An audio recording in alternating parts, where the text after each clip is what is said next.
Mike.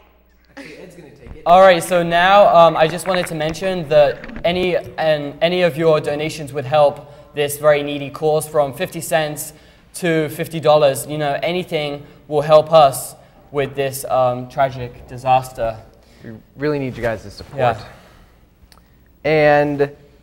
And hopefully later on we'll get another update from Adam McNeil, who should be in between the two cafeterias, so that we can find out how much money we've raised so far today. Go see him, and maybe we could do some shout outs like, oh, we just raised this amount of money from this person.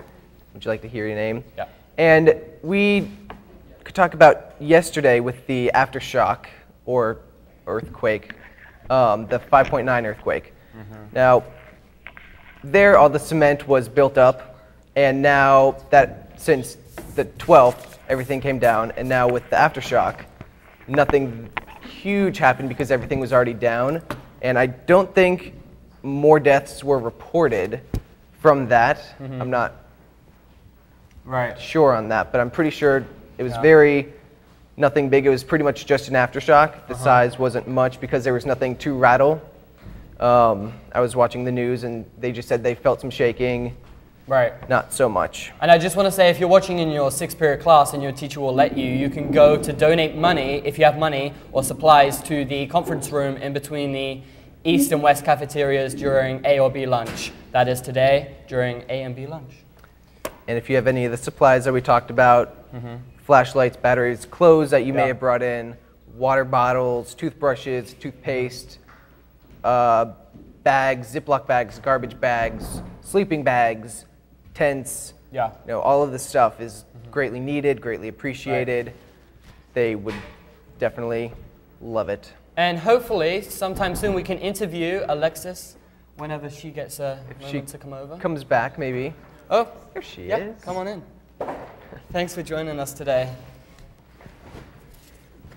Hi. Hello. So we talked a little yesterday. Yeah. You lived in Haiti. After 2 months of your life, you moved there for 5 years. Yes. Have you heard anything more from your family? We actually, I think we spoke to my mom spoke to my cousins last night.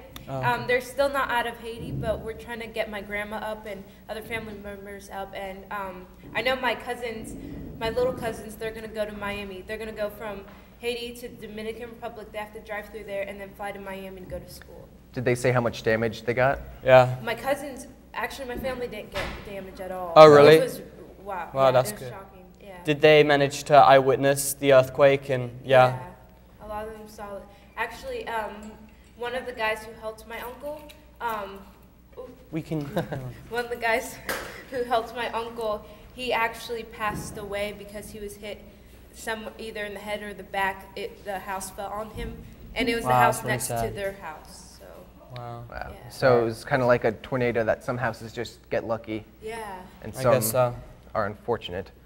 So how long do you think it would take for Haiti to recover from this tragic event? Or is it possible? Yeah, do you think it's possible? I think it can recover with the help. With a lot of help, I think it can recover. It might take, I think it'll take years. Right, yeah. But I think it can. And that's why your donations today are so important to help this poor country today. Yeah. And there are 9 million people there who really need our support. That's Haiti's half, maybe in Port-au-Prince alone. Family, them still there. Yeah. So I've heard, what was I going to say? That this is Haiti's cry out that they never got to do. Yes, yes. Haiti's been actually in poverty for many years, and I was there this past Thanksgiving, and I was just shocked because a lot of people are seeing the footage on TV, and they think that's that's the result from the earthquakes, but it's actually been like that, and the earthquake just made it a little worse, but it was really bad, and a lot of people.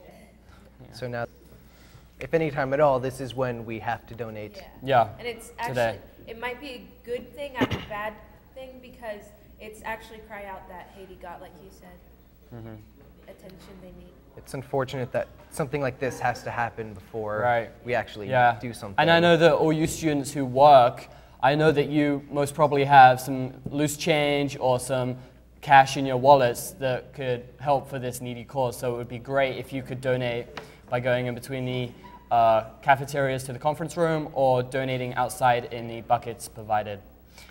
And of course, this isn't the only day. Other organizations are continuing on. Yeah, the Red Cross and many others I know of. There may be more collecting past our broadcast, and I'm sure the months to Latino come. leadership. Latino, there's the Young Democrats here, Red Cross, all the national organizations.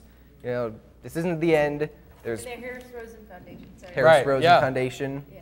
Where do you donate, and how much of profits does it say? You could credit cards or checks if you'd like, but that's not required. They just would want you to blankets, towels, washcloths. Right now, we're still trying to find a place to have set up for people to bring to school.